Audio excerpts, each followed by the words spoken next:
Sebenarnya pemicu utamanya orang sakit itu bukan persoalan lingkungan, bukan persoalan karena polusi atau karena apa, kecuali kalau dia minum racun ya beda ya dia. Ini beda. Karena yang diminum sendiri sudah bisa menimbulkan sakit ya. Betul. Jadi yang penyakit umum aja, yang penyakit umum itu umpamanya ya batuk, ya pilek, ya kemudian sesak nafas, kemudian pusing atau mulai agak berat-berat dikit, saraf terjepit ya.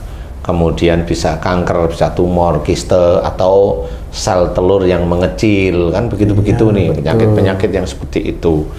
Jadi triggernya bukan dari polusi. Jadi kalau momennya ada sel telur mengecil, wah ini karena polusi ya nggak bisa. Ya. Ini tumor karena polusi ya nggak bisa. Kalau sekarang kan hampir semua masalah dikaitkan dengan polusi, Pak Ustaz. Iyalah, sehingga keluarlah jalan keluarnya adalah pengadaan barang karena polusi. Ya, itu memang lama-lama pengangguran tuh karena polusi. Ya. Karena pengangguran karena polusi ya, karena nggak ada pemasukan ya dipecatin semuanya anak buahnya. Jadi ya itu karena polusi. Jadi penyakit itu memang di dunia ini kan belum bisa menemukan yang sesungguhnya, kecuali stroke karena pecah pembuluh darah, nah itu. Tapi kenapa pecah pembuluh darah? Itu nggak pernah ketemu. Ya.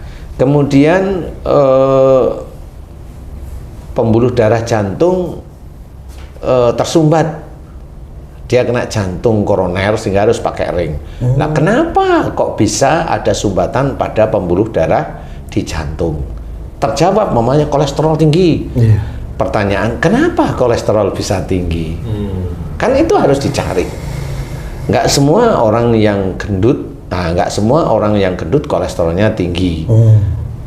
Nggak semua orang yang kurus tidak terkena kolesterol. Kan seperti itu. Jadi harus difikirkan, harus bijak memikirkan sesuatu. Nah, disinilah sebenarnya di dalam Islam itu sudah diberitahukan oleh Allah Ta'ala bahwa kita harus mencontoh Rasul. Makanya Rasul itu sebagai uswatun hasanah, sebagai contoh yang baik dari perilakunya, perilaku sehari-hari, dari cara berpikir, melihat sesuatu, mendengarkan sesuatu, membicarakan sesuatu, bergeraknya, kemudian semuanya apa saja. Sampai banyak teman-teman yang nyunah itu sampai duduknya, sendennya, cara megang kakinya, kalau habis subuh itu bagaimana duduknya Rasul itu ditiru sebenarnya. Ya nggak apa-apa, boleh-boleh aja seperti itu. Tapi itu nyunah gerakan. Ya. Akhlak itu banyak. Jadi akhlak itu adalah dari sebenarnya diawali dari nafsu seseorang. Nah, nafsu inilah harus mencontoh Rasul yang nafsunya tidak berlebihan, standar sebagai seorang muslim. Kemudian juga bisa dieliminir nafsu-nafsu yang tidak baik. Nafsu-nafsu yang baik, Rasul itu biasanya tetap itu dari Allah Ta'ala, diminta melakukan ini, diminta melakukan ini, diminta melakukan ini, seperti itu. Nah, itulah kita mencontoh akhlak Rasulullah. Selama ini akhlak yang berhubungan dengan melihat, yang berhubungan dengan berpikir, ini akhlak ya. Yang berhubungan dengan mendengar, yang berhubungan dengan bicara. Bicara nanti dibagi macam-macam, semuanya ya, termasuk melihat, mendengar, berpikir itu dibagi macam-macam. Bicara dengan nada lembut, bicara nada agak keras, bicara lembut tapi menyakitkan. Nah, ini beda lagi. Bicara yang lembut menyakitkan terus, nggak kasar. Ada bicara yang nggak menyakitkan tapi teriak-teriak. Istilahnya, kami dari suku ini nggak bisa bicara lembut. Nah, ya itu terserah aja kan. Allah aja menyuruh kita itu lembut dalam segala urusan. Ya, kemudian apa? Nada bicara aja udah beda-beda. Dari yang lembut, kelihatannya lembut tapi menyakitkan ada. Yang lembut karena takut ada. ini loh mah sama istrinya, ini mah saya mau ini boleh gitu. Mau apa kamu? Oh, mau beli mobil mah. Uangmu ada nggak? Kan mama yang bawa. Itu lembut karena takut kan gitu. Sama bos juga ada tuh bahasa yang takut kan? Oh gitu ya. Jadi dari mulai bicara itu nanti macam-macam. Nah, di titik macam-macam inilah sebenarnya penyakit dari tenggorokan, mulut itu banyak. Dari melihat sesuatu tersinggung apa enggak, nanti penyakit di mata itu banyak. Jadi bagaimana dia dikasih dikasih nasihat dia terima dengan enak, dengan lega, apa dia dikasih nasihat diem tapi menolak, itu beda-beda. Kalau dikasih nasihat dia menolak, dikasih pandangan dia menolak, atau kasar dia juga menolak, nah itu nanti dia muncullah katarak seperti itu. Nah, katarak itu dari polusi? Enggak juga. Katarak insya Allah selama ini saya teliti, memang orangnya relatif kalau diberi masukan itu menolak.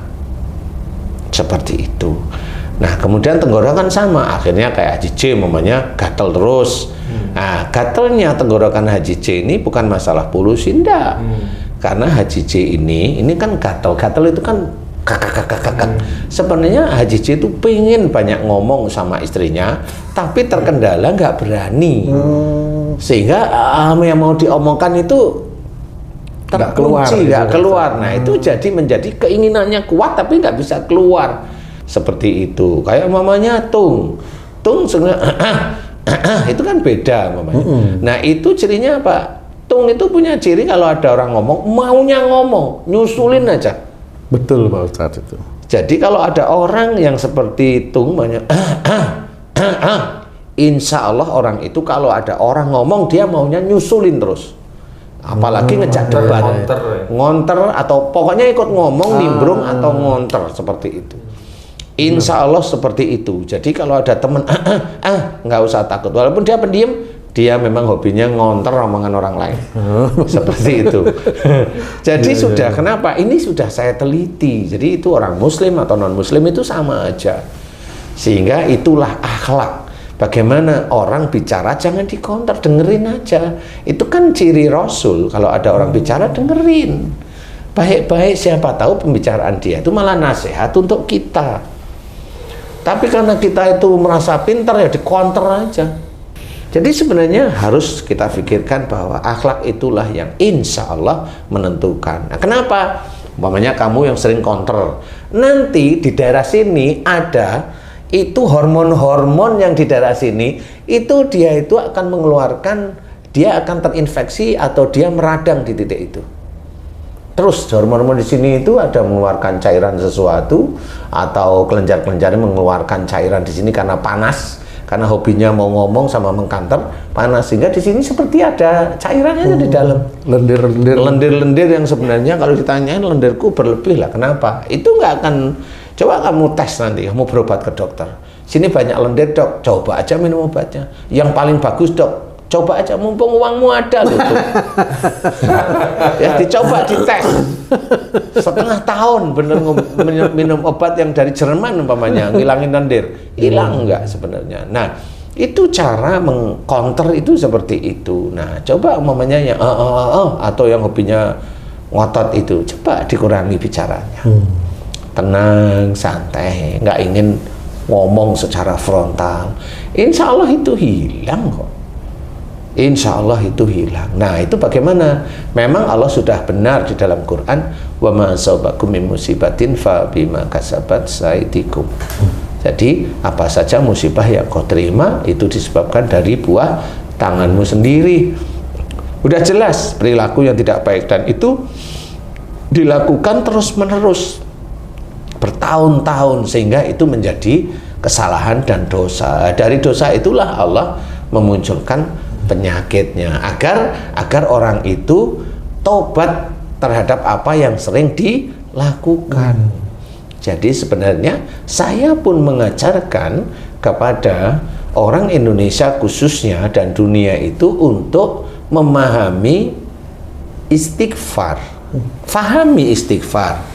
Mohon ampun kepada Allah Ta'ala itu fahami, jangan hanya keluar di lisan aja, tapi fahami mana yang memang sering berbuat salah itu. Kalau saraf kejepit itu menyimpan marah di tulang belakang, tulang ekor khususnya di dalam keluarga. Umurnya 50 ke atas berarti banyak dengan istri atau suami. Kalau dia saraf kejepit di umur 40 berarti dia dulu pernah menyimpan marah dengan orang tuanya. Itu saya meneliti dan bisa. Kalau orangnya memahami, kemudian juga dia belajar, mohon ampun, minta maaf kepada orang tuanya. Orang yang meminta maaf kepada orang tuanya, ini kan syariat. Diajarkan oleh Allah Ta'ala. Diajarkan oleh para ustadz seluruh dunia. Betul. Kalau salah, meminta maaf kepada yang bersangkutan. Loh, itu diajarkan. Saya juga mengajarkan, tapi di titik persoalannya adalah tempat dia sakit. Sebenarnya sama, fokus mohon ampunnya, fokus di titik itu. Nah, disitulah nanti Allah mulai melihat amal solehnya, dilihat imannya, dilihat. Kalau memang dilihat oleh Allah Ta'ala itu cukup, insya Allah Allah akan memberikan kesembuhan.